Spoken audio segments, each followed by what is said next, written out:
the stand. Now he runs. He produces a magic print. He pulls out another one. This is incredible. This is ridiculous. This is 15 out of 10 on the incredible meter. What a player. What an entertainer. Give him the medal. Give him the Delier medal. Hello, footy fans, and welcome back to the Chip and Chase podcast.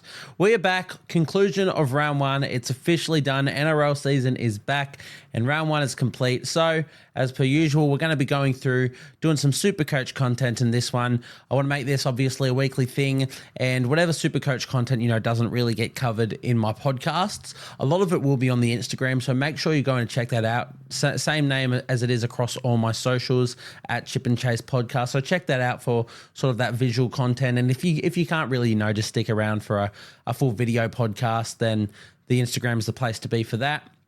But yeah, as I said, we'll just be going through this. Hopefully, looking to get a guest in to make it a bit more of a, a conversation, a back and forth thing, along the way. That's definitely the goal for it. But for now, we're just riding solo, just trying to get, as much out there as we can. So we're just going to, sort of structure this one. We'll start off by, just looking at how I went, look at how sort of everyone went, or just, have a chat about, the round that was, I suppose, round one, very difficult round to open the season. And then beyond that, we'll, talk about, trade plans and, captains, et cetera, et cetera. But yeah, as you can see sort of on the screen here, if you are watching this one on YouTube, for those of you who are listening just on the audio podcast, if you want to see, sort of a bit more what's going on, this one is uploaded directly to YouTube, got the video format, got the face cam, got the webcam sort of going for this one. So if you're more interested in that, definitely head across to the YouTube to see that. If not, or for those of you who are already here listening on YouTube, we'll get right into it. You can see how I scored in round one up on the screen as we speak. Score of 827, a few updates kicked me down a little bit, but obviously not the best score, but it's, as everyone really knows, it was a torrid round one. Very, very difficult. So, yeah, 827 puts me in the top 53%. Not very good at all. Ranked 74,852 out of 141,000 teams. So literally in the bottom half of all rankings at the moment. But am I worried? Not at all. Round one is always a difficult one. It's hard to sort of know where you are and what's going to happen. Nobody really knows what's going to play out, what teams are going to go good, what players are going to go good. It's all sort of a bit of luck of the draw. But I'm really happy with sort of how my team is structured after round one. I'm pretty happy with most of my team as a whole. We'll go in a bit more of that as we see fit. It says trades available here, 1 out of 45. I have already done my one trade for the round, but I'll go in and reverse that when we get in. It's a pretty straightforward trade. I think a lot of people will be looking to do it. But yeah, and without further ado, I guess we'll sort of get into how the team shaped up. You can see here, this man right here, Terrell May, is the player we've brought in. So I'll quickly go back. We'll go undo changes and just confirm that. So this is how the squad lined up at the conclusion of round one.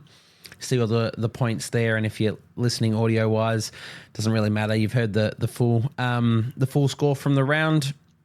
A lot of duds, a lot of low scores, but as was round one, there was nothing that really went right. I thought, after the Vegas games, I was pretty like, yeah, I'm happy with that. I'm happy with the sort of players I've brought in and how it's all gone, minus a few here and there. But, thank you for the people riding motorbikes not knowing I am recording. But yeah, so I won't read through it all because you're not really here to just listen to my team. And if you are, come along to the YouTube, you can have a look at it all visually. But a lot of, tough games, of course, headlined by all of the guns of the round really going quite low. Besides your Tom Trebojeviches, really everyone went low. I managed to escape the Kalen Ponga captain, which I was really happy about. And then, Hines went 26 and Cleary went 36, who I ended up putting the armband on. So, yeah, went actually worse. I would have been even better if I had thrown it on KP. But, such is life. We can't fret about that. it was, just a tough old round. But, there are some positives to take out of my team. I'm really happy with how my centre wings went. You see here the lowest score of 46 from Roger Tuivasa-Sheck. And if you watch the game or if you've seen the stats, you'd know that was all just base power. So I'm really happy with that score. Ramian as well, my other pod, 61. There was a try involved in that. But, considering I was going to go him or Greg Marju, who scored 59 and he's 200K more expensive. Yes, I know it was 59 in base power as well. But that's fine. Like, I've picked Ramian because I know he can score tries and I trust in his ability and I trust in his draw to start the season. So I'm pretty happy with that for now. It was a tough old game against the Warriors, very low scoring affair. And he went up against Roger Tuivasa-Sheck, missed a few tackles, so he's always going to miss a few, lose a few points there as well. Taylor May, everybody sort of went, and as they should, and I'm sure they'd be very, very happy with how he went. 67 punched out with no tries, and Ben Trebojevic, 72, played the full 80, I believe. I can't recall, but I think he played the full 80 for the Seagulls in this one. 72 with a try. It's not, the best score, but hey, it's really, really good, base and throw in attacking stats, which will come for Ben Trebojevic in that, very solid, manly attacking team. So completely fine with that. I also had Tane Tuapiki on the bench, or I put the reserve on, and he scored me 49 in base as well. So that was my main, talking point. Well, the main thing I was really happy about with my team was just how my centre wings went. And if I look across the rest of the team, I'm not too disappointed. KP is 50. Sure, it's disappointing, but KP is better than that, and we know he's going to score better than that. I'm not worried about that whatsoever. James Tedesco, my backup fullback, 70. He played a much better game than a 70-point Supercoach game, but a lot of what he didn't reflect in Supercoach stats, unfortunately. But yeah, very happy with the fullbacks, the centre wingers. Jack Bostock maybe is the only one sitting there that, scored 38 with a try, was pretty quiet. But that's all right. Look, there's not too much going on in the centre wing spot. There are some options that we'll sort of talk about when we get into more of the team list stuff and the people who have been named. But for now, we'll just, continue recapping here. Dill Brown, 54. Ethan Strange, who obviously didn't play, 28. These happen. This is fine. The big one, as I said, the talking point of the halfbacks, I went with both guns, or the biggest guns. Nathan Cleary, Nico Hines, 36 and 26. The lowest scores I've seen from them ever, probably like a long time. So yeah, that was disappointing. But what can you do? As I said, I'm not the only person who went out there and captained Cleary. And if you didn't captain Cleary, you probably captained Hines, which is even worse, or you captained Ponga, which didn't do too much better. So I'm not too worried about that. The second row, a few ups and downs in the second row. Piakora obviously knocked out in that Vegas game against who'd they play? The Roosters? I think they played the Roosters. Yeah, they did. Disappointing, but what can you do? One of those mid-range options that a lot of us are going to have, a lot of us wanted to own. Yeah, you can't do much about that. It can happen to any player, and you just got to move on. Luckily, because it's obviously first game of the round, this will be the first score to disappear out of his rolling average when price rises come. So not too much to worry about there. I know a lot of people are sort of flocking to sell him. I can't really understand why. Like, you don't know. You can't sell a player based on a 4 score when they played, 4 minutes, if that. Like, he could come out and score 70, 80 on the next game, and you'll be kicking yourselves for selling him. The other second rowers, both for more. 34, did play the 480, he was a sort of late inclusion for me. I was pretty set on Lane until I saw Kelma Talangi on the bench. Fermor was a late switch, brought him in. 34, so I think he scored a bit less than Sean Lane, which is, whatever. But yeah, playing the 80 is a little bit more positive. It's definitely not the best score for someone who played 80, and obviously has the bye this week, so I won't get any score from him now.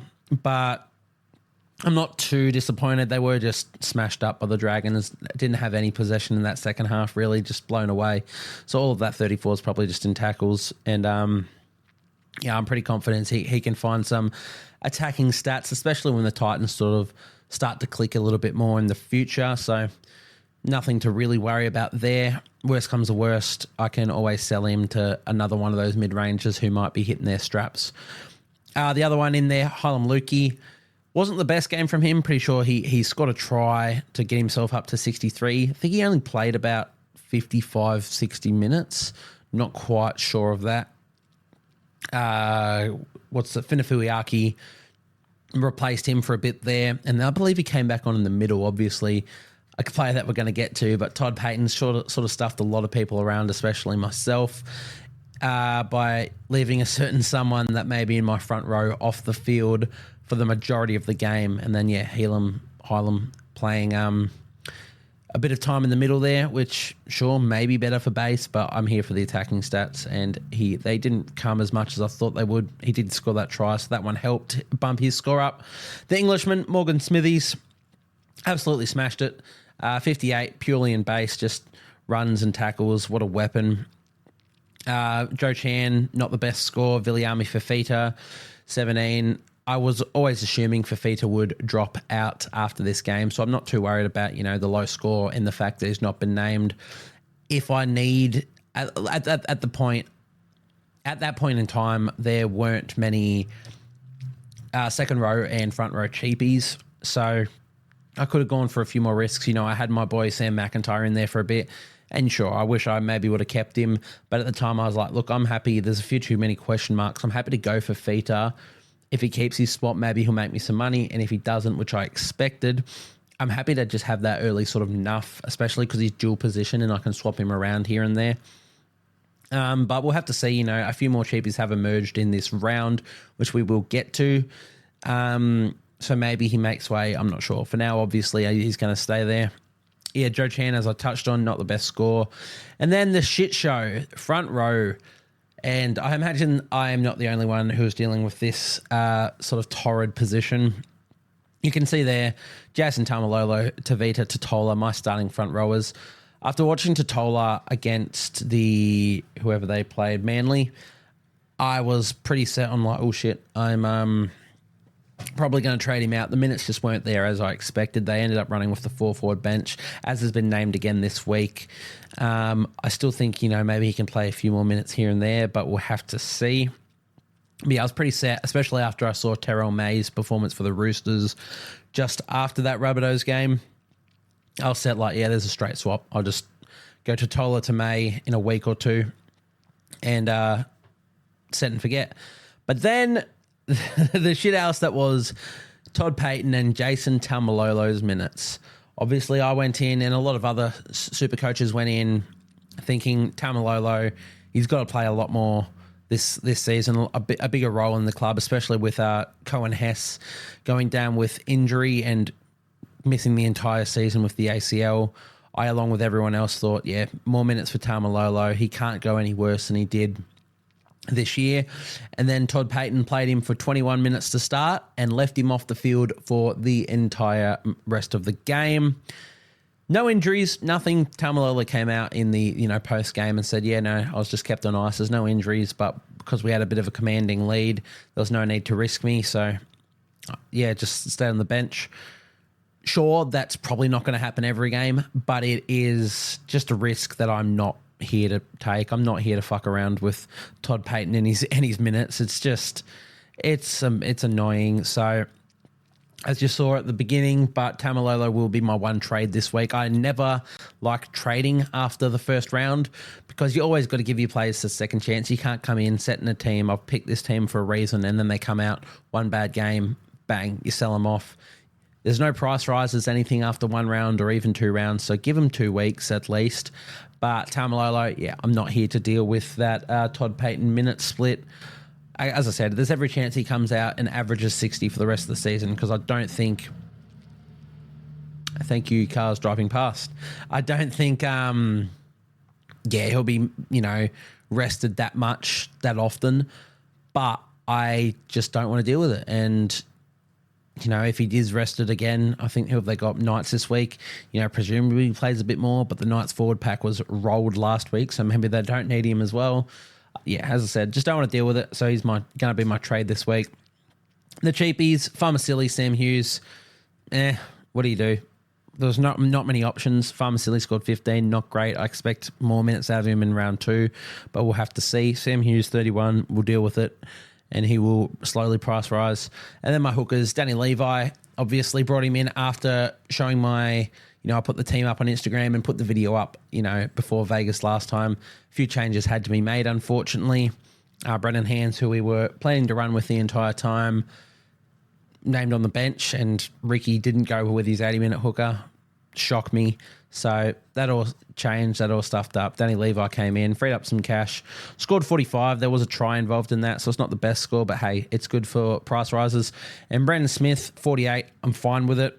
He only played about 54 minutes, but I sort of said in my review that I expect Brandon Smith will play a few more minutes. The Roosters were up with a good chunk to go on that game against the Broncos. Yeah, against the Broncos. He was on the sideline at one point looking to come back on, and obviously they just went, nah, we don't need him on there. So I expect, a few more minutes in him in the coming games. 48, essentially most of that in base. Happy with that. And if he does go quiet again, I can flip him on to Jacob Little, who I want to see another week of anyway. Jacob Little was the other one I was debating with in the hooker position during the preseason. I, have a bit of an affinity for Jacob Little after owning him for a period last season in Supercoach. So worst comes to worst, I can almost straight swap. Actually, I think I'll gain a little bit of money by flipping Brandon Smith, the cheese, over to Jacob Little.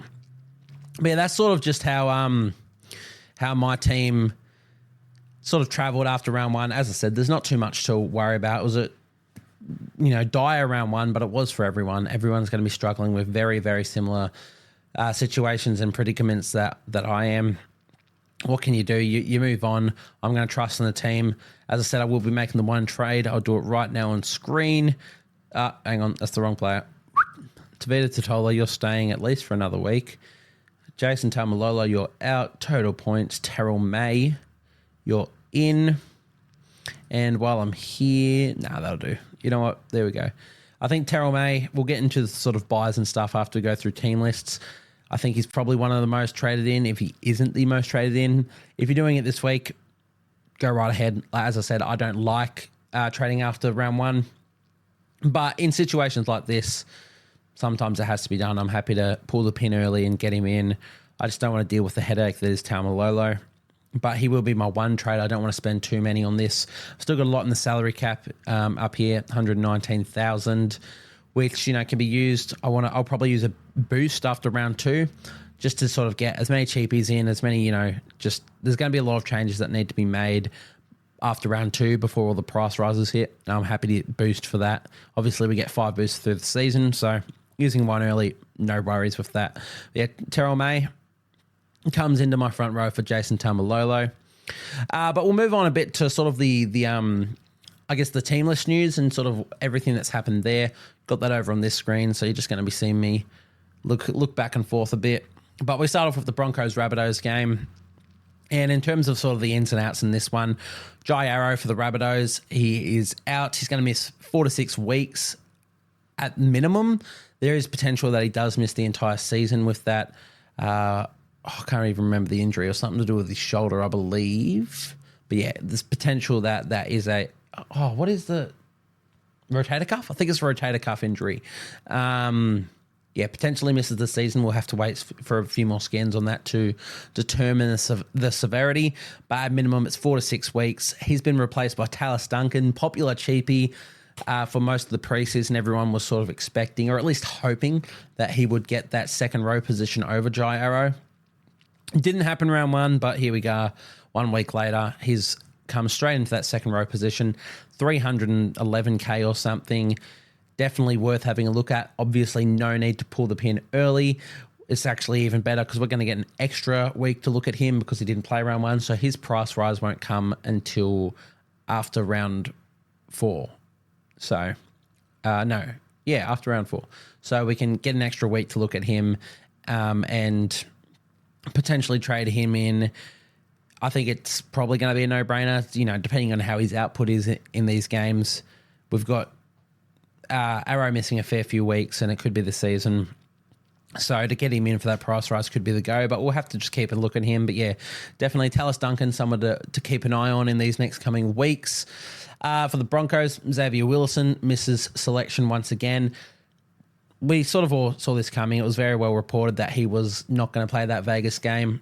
And I don't know why, if he's not going to play the Vegas game, they were going to play him for any game after that. So Martin Tapau, keeps his spot. He actually ran on in the Vegas game. He's gone back to the bench for this one with Corey Jensen starting, which is also something we expected.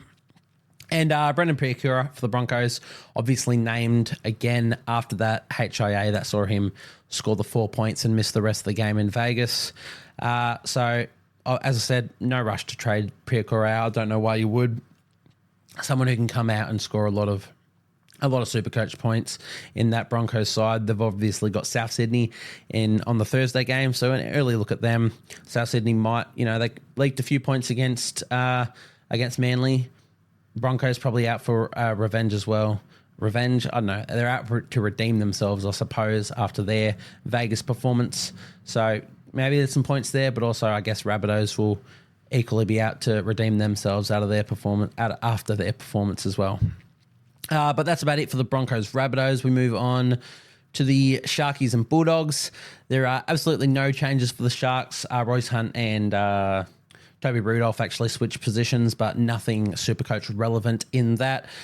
For the Bulldogs, Addo Carr ruled out 2 to 4 weeks with the AC joint injury. He's replaced by Connor Tracy on the wing. Not too much Supercoach relevant once again there. I don't suppose Josh Addo Carr found his way into many teams. It is interesting that Tracy has been named to come onto the wing instead of shifting Kiraz there and playing Tracy in the centres, which I think are both of their actual best positions. But, I guess if you've trained Kiraz at centre all preseason and you want him there, you may as well leave him there. But yeah, not too much relevance there. It's not too long of an injury for Josh Addo Carr. I don't really suppose you're bringing in someone like Connor Tracy, especially with, not that much time to make cash, or pretty sure he's not at the best price point as well, Connor Tracy. So yeah, not too much relevance there. So we move on to the Panthers Eels. Scott Sorensen and Mitch Kenny do return for the Panthers. So Garner drops back to the bench, and Eisenhuth and Luke Summerton drop straight out of the squad. Not much relevance there. If you start with Luke Summerton, you sort of knew he was only in until Mitch Kenny came back. So unless you had strats with that, sure, in which case you're probably not upset at all. There's not too much relevance there. I don't think many people are going Garner or Sorensen or Kenny. So, yeah, not too much relevance there. It's interesting to note that Matt Eisenhuth was the one to drop out instead of Liam Henry. So there is, that's pretty good signs that Liam Henry could be a little good shout for a front row cash potential, especially because it's a dire position. Of course, wait one more week. I wouldn't be jumping on him straight away. Give another week. Let's see how our other front rows perform, Farmasili, etc., the likes. And if Liam Henry is the best out of that, you can jump on him for that price rise before round 3. But yeah, that's a good sign for Supercoachers there, and we desperately need that. Front row is as I said, it's a pretty dire position this season, and cheapies in general are pretty thin. So we need to try and get whatever we can out of that, and Liam Henry could prove to be one of the best for that. No changes for the Eels, so we'll move on to the Raiders-Tigers. Obviously, a lot more to note here, as we didn't get a Tigers team for round 1. Obviously, they were on the bye, so we get to see a bit more of their team now. But for the Raiders, Seb Chris is back from suspension, which means Hopewate goes to wing and Nick Kotrick drops out. Sort of expected it to go like this. It was either Kotrick or Savage, and I thought Savage had the better game of the two in round 1. I thought Kotrick was fine, don't get me wrong. He definitely didn't think Kotrick was bad, but people have to make way, and when Seb Chris is coming back in with a footballer of his quality, it's Nick Kotrick who makes way, unfortunately. And I am really excited that the Raiders have decided to go Seb at centre. I'm sick of them playing him at fullback, to be honest. I'm sure he was fine last year for him. He was pretty good for him last year at fullback, but he's not a fullback and he's a gun centre, so it's good that he's at centre. And Jordan Rapinoe retains the position at fullback. Not my first choice for fullback either, but they got the job done, so why would you change much? Danny Levi named despite the quad injury. Obviously, if he's named, you'd expect him to play. For the Tigers, Solomone Fatape is named at centre. Justin Olam is a week or two away, so there's not much to note there. Of course, if he keeps that position, if he performs well, maybe Stafford Toa drops out. We'll have to see, but again, don't go early. Don't go. Just have a look at him. He's a bit of a gun. He's got a bit of potential and he's dirt cheap in Supercoach, so if he manages to retain a position for a long period of time, then we'll look at him. But yeah, don't go early. Let's wait until Justin Olam's back. Of course, we get an extra week to look at these Tigers because they didn't play round one, so their price rises won't happen until after all the other teams. So yeah, not much to sort of note about Fatape. Just don't go early. The real sort of money areas, the news coming out of this team is the picks of Lockie Galvin at 5'8" for the Tigers and Jaden Sullivan as the halfback. Aiden Caesar has been named at 14. From a NRL perspective, I hate this. I really do.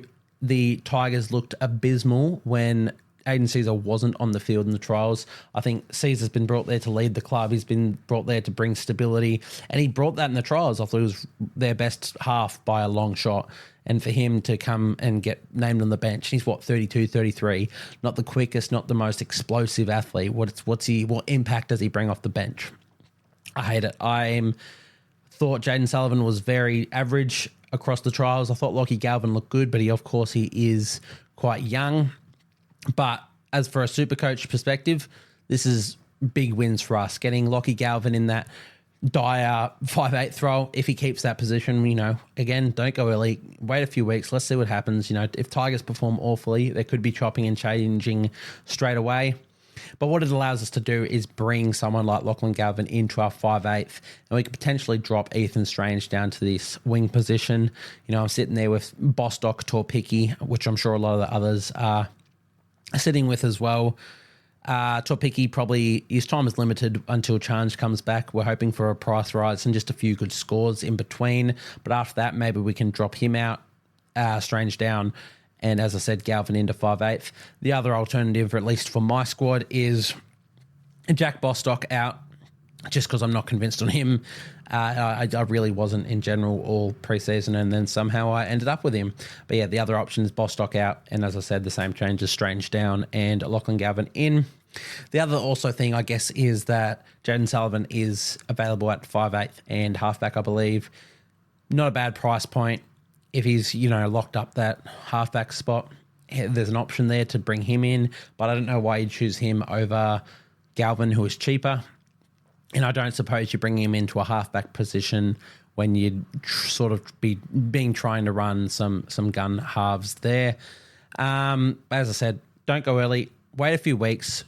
Who knows what the Tigers do? As I said, I can't imagine that Caesar is actually locked in for a bench position. He was their best player out of all the halves options during the trials, and he brings the least amount of impact off the bench, in my opinion, while Galvin and Sullivan have a bit more explosiveness. It can bring a bit more impact off the bench. So we'll have to see how that all sort of, changes throughout the next couple of weeks. But, fingers crossed we get to keep Galvin as an actual cheapie, because we need it. Yeah, cheapie is a very dire sort of...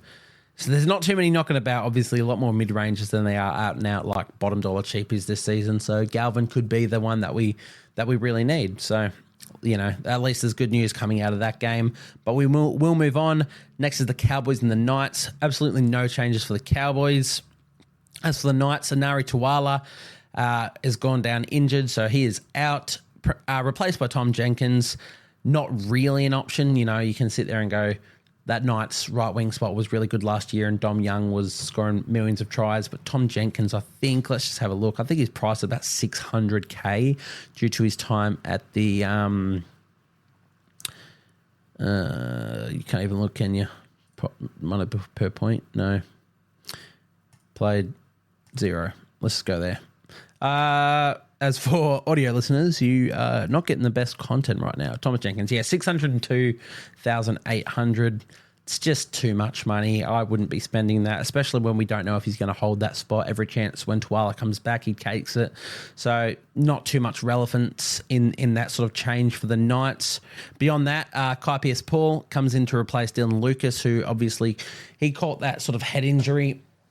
Pretty bad cut in a HIA, so he's been left out completely for the Knights in this one. Kai Pearce-Paul, there is interest there. Again, don't go early. There's no need. I'm going to repeat it all the time, but unless you have stuffed up a position really, really badly, or somebody's gone down injured for like a long period of time, or suspended in the case of like Spencer Leniu and Jai Arrow, there is no need to be making trades after 1 week. So all of these players, don't just give them some time. Let's have a look. But in saying that, Kai Pearce-Paul, there will be some interest. 300 and something K. If he holds down that second row spot, there's a lot of quality about him, and he could prove to be a really good cash cow, and maybe even a borderline keeper, or at least score good points. Someone that you can play consistently in your second row potentially. But who knows? As I said, Dylan Lucas could come back straight after this injury, come back in, and I don't think he'll be out for very long. They obviously chose him to start there for round 1, which means he'd probably deserve that position. And after one injury game, you wouldn't expect him to just drop straight out and play off the bench or even in reserve grades. So don't go early, but there is some interest in Kai Pearce-Paul. And, of course, Jed Cartwright sort of comes onto the bench there. Someone that a few people sort of went as that nuff. He is second row centre wing eligible to my knowledge, and he's about that 238K, I think. Pretty cheap. No relevance in terms of Supercoach. If you went him as enough, you've stuffed yourself over, because now you've got an AE nightmare. It's not going to score you many points, Jed Cartwright. So tough luck to you. You don't have my sympathy, unfortunately.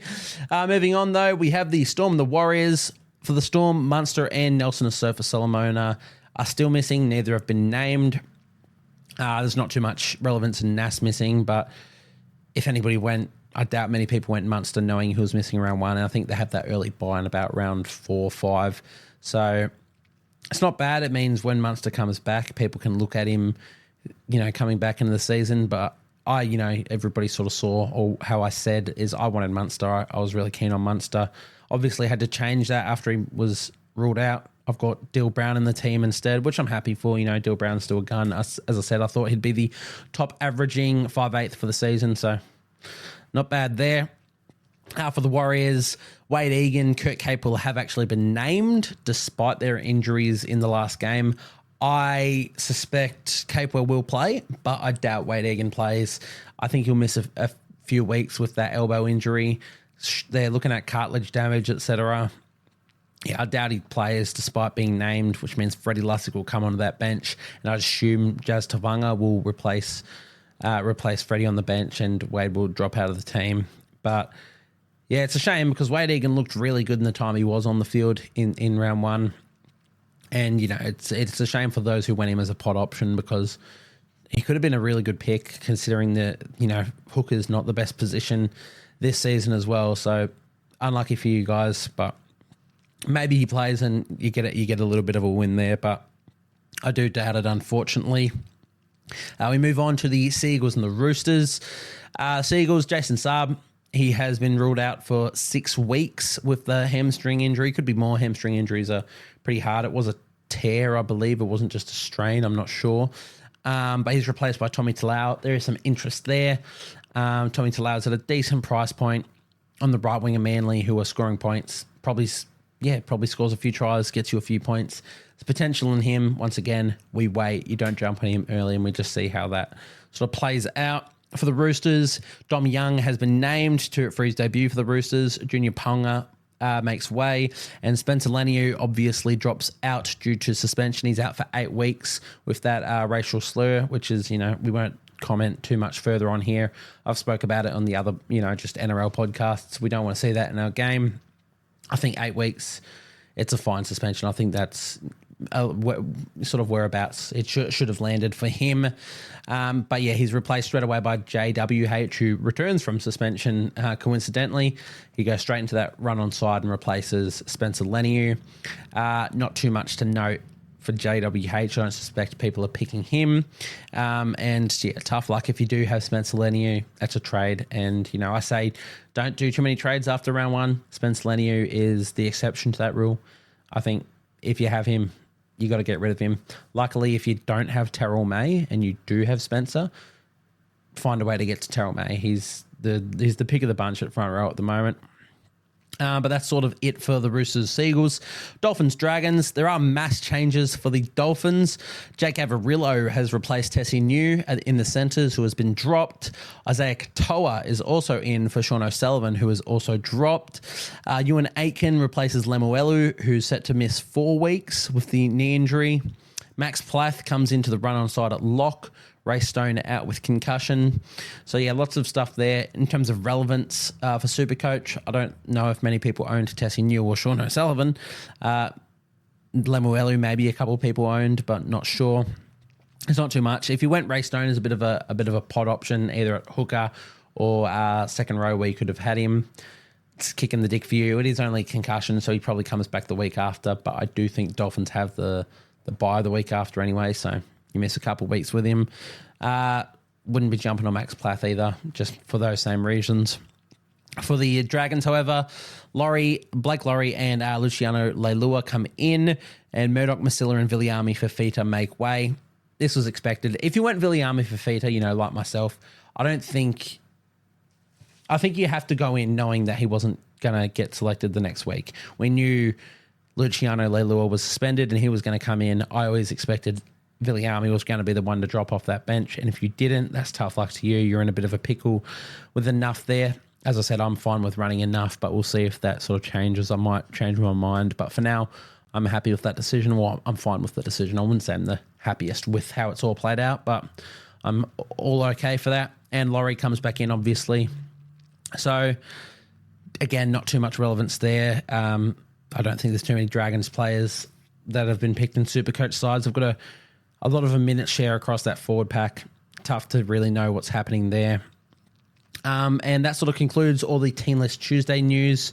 So if we were to look at trades, as I said, I wouldn't be trading after round one unless you have problems like Jai Arrow, Spencer Leniu. If you somehow had both of those, you're in a tough spot in your front row. Definitely trade them if you have them. You might have to use the 2 trades in round one. You might even have to boost. That's a tough gig, but Supercoach does that to you. Besides that, I wouldn't look to trade anyone unless, as you said, you've stuffed up direly in a position, or just, you know, somebody's got injured or whatnot. But if we scroll down here, we can see the most traded out and most traded in just in my team. Zach Labert, obviously. I think Terrell May is the most traded in, but obviously I've just brought him in, so it doesn't show that.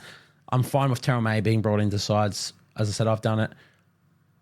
Everyone sort of should, especially if you've got those 2 issues that I just mentioned in Arrow and Leniu. In terms of these most traded out over here, 3%. They're not too much traded out percentage-wise. I think a lot of people are doing a similar thing. RTS, almost 1% of owners of RTS are trading him out. Jesus. Yeah, nothing to worry about. I wouldn't be making trades. So if you had to, the only person that I'd say get in or is like almost a must is Terrell May. Most of the time you can have another look. If you have, even if in my position, so I'm sitting there with Totola and had Taumalolo. In my position, you could definitely wait another week. Like, as I said, I doubt Taumalolo's minutes are going to stay that, that low. I expect him to bump up in most games. He's not going to get given that much of a rest in every game. So you can definitely wait another week. Obviously, you're not losing price drops or anything. But I don't want to deal with it, so I'm jumping a week early. Plus, I'll probably want to boost next week. And if one of those trades has to be Taumalolo to May, then it's just, I don't get to get as many people in. So I'm happy to do it this week, but you don't need to. So there's not really anything trade-wise. Obviously, trades will become a lot more important next week, weeks beyond. So we'll talk a lot more about that in depth. But this week, I can't imagine there's not many people you sort of want to be trading in unless you've stuffed up completely. As I said, myself, there's a few issues or just questionable things in my side, but I'm happy enough with how it's all played out. I'm just making that one trade and I'm leaving it there. So we'll move on from that If you want any more like actual questions about it, as I said, find me on the Instagram page, ask me a few questions, send me a DM, comment on all my posts, just whatever you want. But, you know, just for the podcast value and what I'm saying on this video, it's not much. And I don't think people should be rushing to do that. Don't rush. You know, you've set up your entire preseason to get this team. You can't be rushing to get people out of it after 1 week. Give them some time, give them 2 weeks, see how they go. Things might change and you might be happy. And if you make a trade and they come out the next week and they kill it, then you're going to be kicking yourself. You'll regret that. So be patient, guys. In terms of captains for next week, this week, I suppose, another difficult one, especially with, you know, we don't really know how sides are just going to be going because it was a bit of a shit show, really. I'm looking at, let's do it live here. Let's put the VC on Hines. He plays that Friday game against the Bulldogs. I like that. If you wanted to pull the trigger and go just straight captain, I don't mind that as well. I'm going to be a little bit more reserved and just put the VC on him. I'm going to put the captain on Kalen Ponga. Excuse me. The versus the Cowboys, so tough there. But who knows? Yeah, there's not too much standout in this one. A lot of tough games once again. It's going to be a tough competition, which I love. It means there's not going to be many standout options across the year. You know, I don't really want to do Cleary against the Eels. Eels seem to get up for that. In saying that, I don't want to do Dylan Brown, another one of my big guns against the Panthers, because it's the Panthers. So, you know, you're looking around the squad. I'm sitting here like, oh, you know, maybe Roger Tuivasa-Sheck. They versus the Storm. I don't want to do that. So there's not many out there. I doubt many people have a Dolphins or Dragons player that they want to captain. So if you're looking at your guns, you know, your Pongers, your Clearys, your Hines, your Trebojevic, definitely they're the way to go, but there's not the best matchups on either of them. You know, even if I don't own Trebojevic, but Manly have the Roosters, are you confident enough to put the C on Trebojevic in that one? If I had him, I probably would do it as my C over Kalen Ponga, but I don't have him. So as I said, you can see it right here. If you can't, you can hear it. I'm putting the VC on Nicho Hines against the Bulldogs. I think that is the best matchup of the round, just in general. I think every game will be a close one. I think Sharks might put a number on the Bulldogs again. I don't rate the Bulldogs. I'm sorry, guys.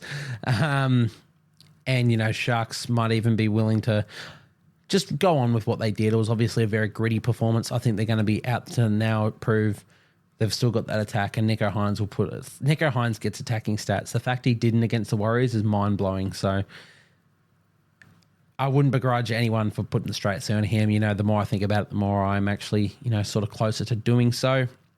Definitely the best captain choice of the week, in my opinion, but he also plays in Friday. So if that stuff's up, can ruin the rest of your week. If you have a poor captain, I know it ruins my week if I stuff it up early and I sit there like, well, it doesn't matter because my captain's gone shit. Did a few times last year with Valentine Holmes, and he'd love to get suspended whenever I captained him, unfortunately. But yeah, other than that, Kalen Ponga, it's not a bad shout against the Cowboys. Who knows how they go. Newey might have to redeem themselves. But Kalen Ponga, he can find stats wherever. Ooh, no, don't worry. I was looking at something else, which wouldn't have made sense anyway. Beyond that, yeah, captains are hard. Trust your gut, guys. I think that's the biggest thing with this season. I think it's the biggest thing in Supercoach in general. If you're looking to bring a player in or start with a player or captain a player, if you have a gut feel about them, just do it. Follow that. You can watch as many podcasts and content creators out there, but you need to trust your gut. There's no point copying your team off everyone else. They can give you advice. People can give you advice, do this, do that. And, you know, take a lot of that advice, sure. The people who do this stuff are high-ranking people and they have been doing it for a long time and they know their stuff. Definitely, you know, take their advice in a lot of areas. But if you disagree with something that they say, don't just fold. Don't just go, okay, you know, they must be right because they know more than me. No, trust your gut.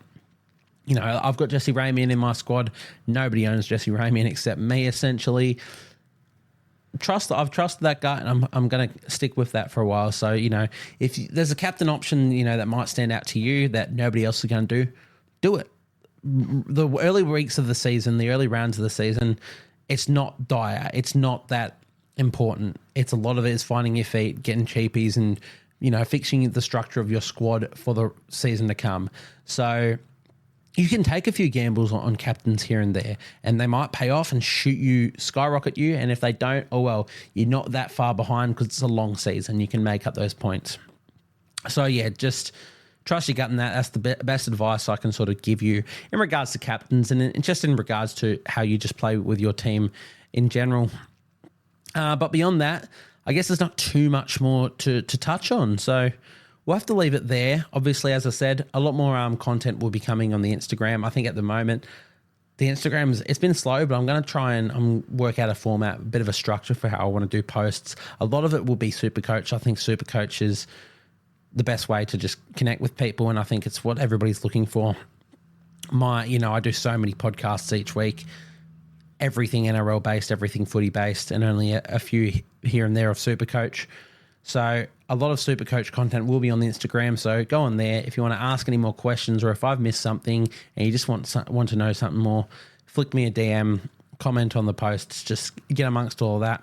But for now, that one will wrap up this sort of podcast. So I will, I'll quickly do it here. Bo Fermor is obviously out, so he's not playing. Morgan Smith has come in, and I'll put the reserve on. Let's put it on Jesse Arthurs. There we go. Not that makes a difference to your teams unless you're doing the exact same move that I just did. But yeah, thank you guys for tuning into this one. As I said, if you guys were listening on audio and you want to see that visual stuff, there's not too much to look at. I mean, I'm just really looking at my team on the Supercoach thing, but you got the podcast here. You can see me, maybe connect with me a little bit better. So yeah, anyway, thank you guys for tuning in, and I'll catch you guys next time.